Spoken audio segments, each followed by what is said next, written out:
На российском полигоне Ясный под Оренбургом произошел взрыв ракеты во время запуска. На кадрах видно, что на месте происшествия поднялся огромный гриб фиолетового дыма.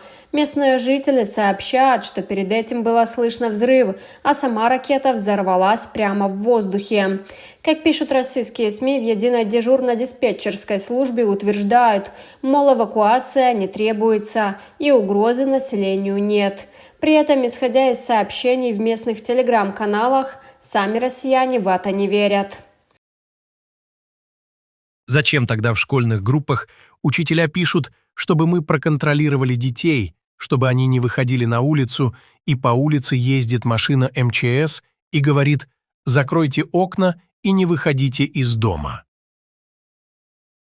Ну правильно, все скрыть, чтобы люди побольше надышались, а потом по-тихому закопать. Ну и, разумеется, по 1 миллиону раздадут, чтобы рты не раскрывали. По данным издания Defense Express, в Ясном, вероятнее всего, взорвалась межконтинентальная баллистическая ракета «Сармат». На территории этого полигона расположен космодром и база ракет наземного базирования большой дальности. Эксперты отмечают, фиолетовый цвет дыма характерен для топлива на основе амилгептила, токсичной смеси, которую используют для ракет группы Р-36 и их современных модификаций. С 2021 года россияне обещают поставить ракету «Сармат» на боевое дежурство, но все испытания неуспешны. Последнее провальное испытание произошло в сентябре прошлого года в шахте на космодроме Плесецк. Тогда в результате взрыва шахта и испытательный комплекс были уничтожены. Defense Express отмечает, что гептил в составе топлива ракеты оказывает сильное токсическое и мутагенное действие, а в больших концентрациях смертельно опасен. При этом деактивация местности может обойтись почти в $100 миллионов.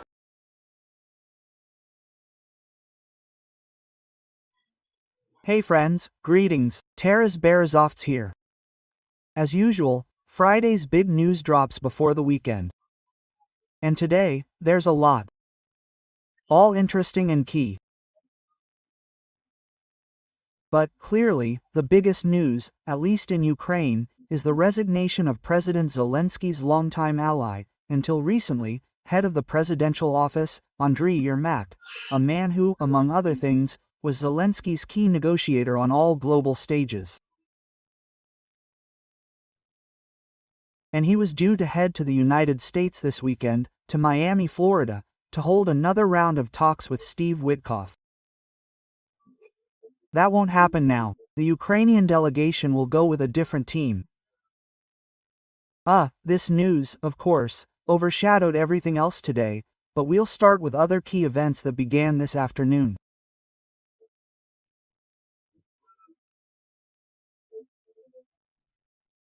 Just before recording this blog, I read that the Alabuga Special Economic Zone suddenly caught fire in Tatarstan, known for producing Russian Shahed drones.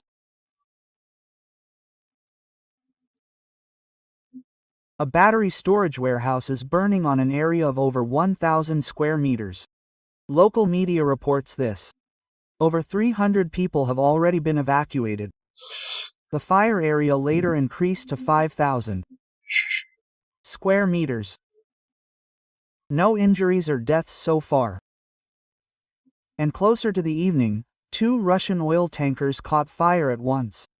And it's hard to see this as a coincidence. The point is that at the exit from the Bosphorus, north of the Turkish Strait, first the Kairos oil tanker caught fire and exploded. It is already close to sinking, and later a similar incident occurred with the second Shadow Fleet tanker, Virat. Both oil tankers were empty at the time of the explosion. Reports say that the evacuation of personnel is already underway. And a number of Telegram channels, notably the Angry Sailor channel, report that the first tanker was attacked by 5 unmanned boats. Another version says the Cairo tanker may have hit a mine, or a pre-planted explosive device detonated. These coincidences, well, they aren't coincidences. And another notable story. at a strategic missile forces base in Yasny, Orenburg region, where the newest Avangard missile systems are located. A powerful explosion occurred, sending a huge cloud of purple smoke into the sky. Local Telegram channels report the incident was caused by a failed missile launch, an unsuccessful test. This is one of the few sites in Russia where long-range ground-based missiles are launched, including nuclear-tipped missiles. All of this happened, and some experts claim that the color is likely due to an explosion of toxic amyl fuel. It's quite possible that's what caused it. Furthermore, the emergency dispatch service stated that no evacuation is planned, there's no threat to the public. However, locals disagree. And judging by the videos circulating,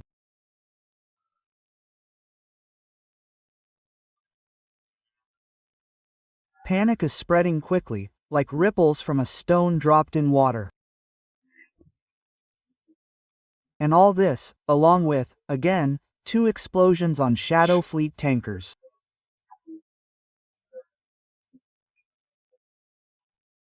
One from the Indian port of Paradip, returning to Novorossiysk, the Cairo, and the second, the Virat, drifting for weeks in the western Black Sea. And most importantly, this all happened today, within a single day. And, of course, Z channels are flooded with theories, primarily suggesting it was likely an attack by unmanned sea vessels or a deliberate explosion.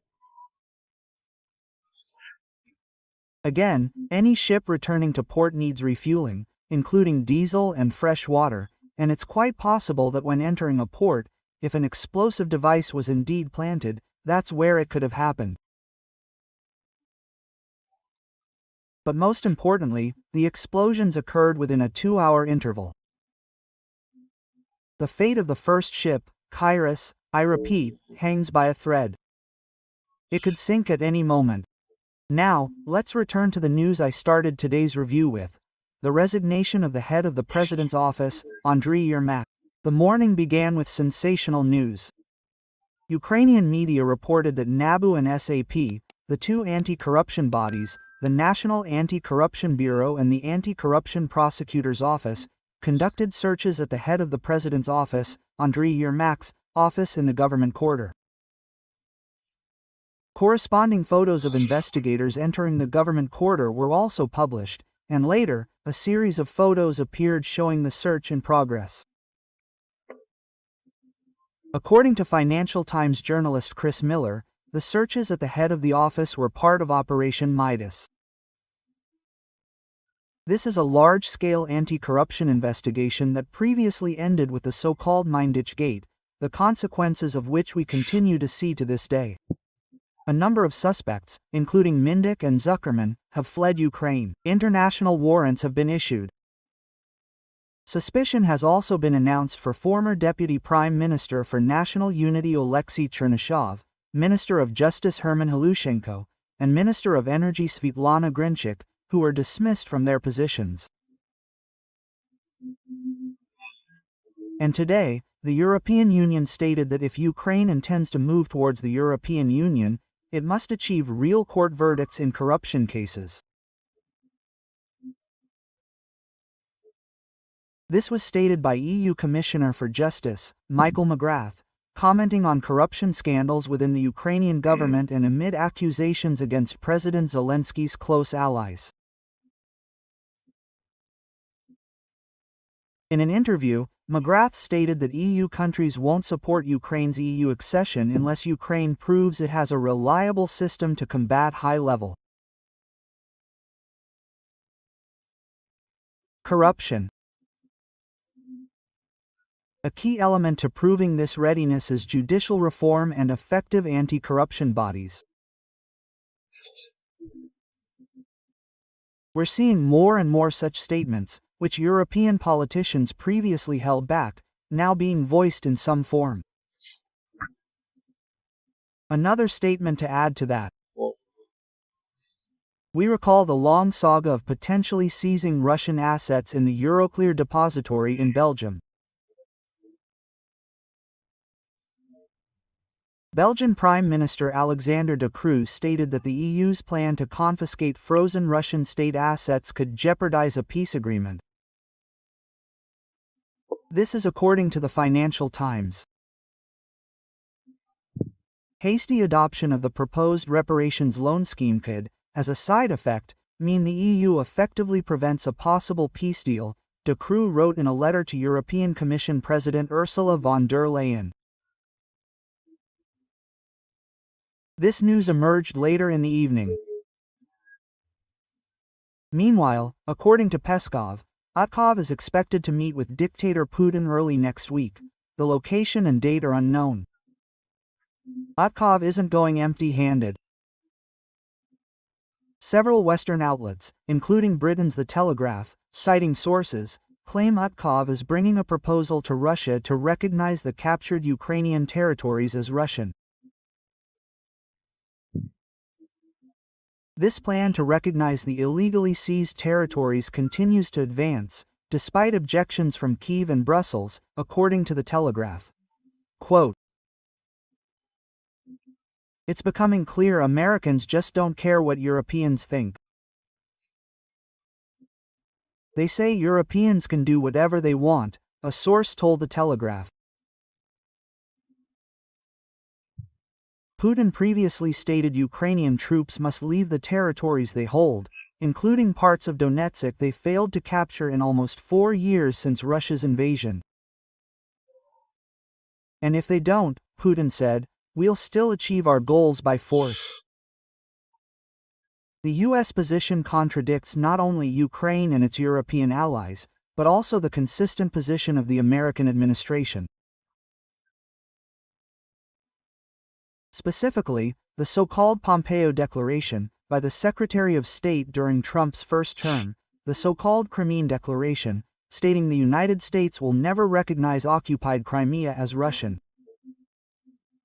Neither de facto, nor de jure, but, of course, Mike Pompeo hasn't been on Trump's team for a while. Moreover, Trump parted ways with him, let's say, not very well. And Michael Pompeo himself doesn't hide his critical view of Donald Trump's policies. And no one in the current administration remembers Mike Pompeo's declaration anymore, at least we hear fewer and fewer voices supporting it.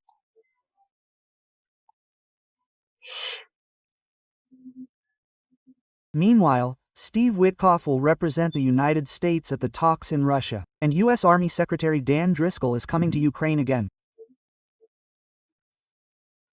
The Ukrainian delegation to the U.S. talks, which was supposed to leave this weekend, will now be represented by Chief of the General Staff, Lieutenant General Andriy Nadev, representatives from the Ministry of Foreign Affairs, Secretary of the National Security and Defense Council Rustem Umerov, and representatives from the main intelligence directorate of the Ministry of Defense. Who will head the delegation is unknown, but sources lean towards Chief of Staff Andriy Nadev. He'll go, or Russimerov might, if he attends these talks.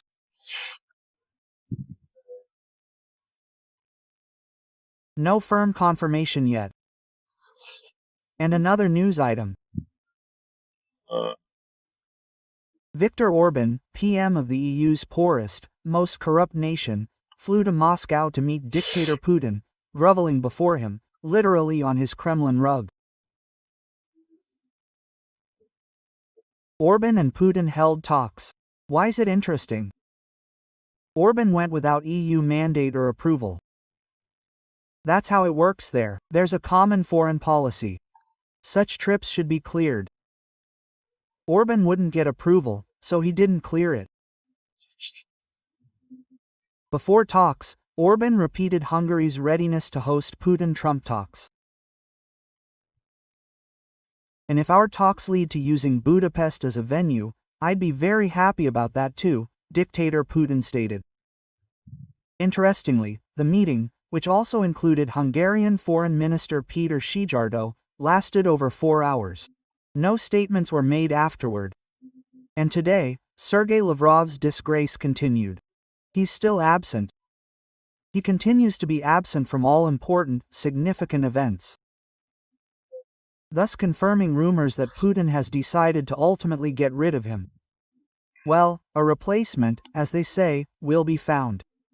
They're just cogs in this machine of fascism that Putin has been building since 2000. That's the news for today, folks.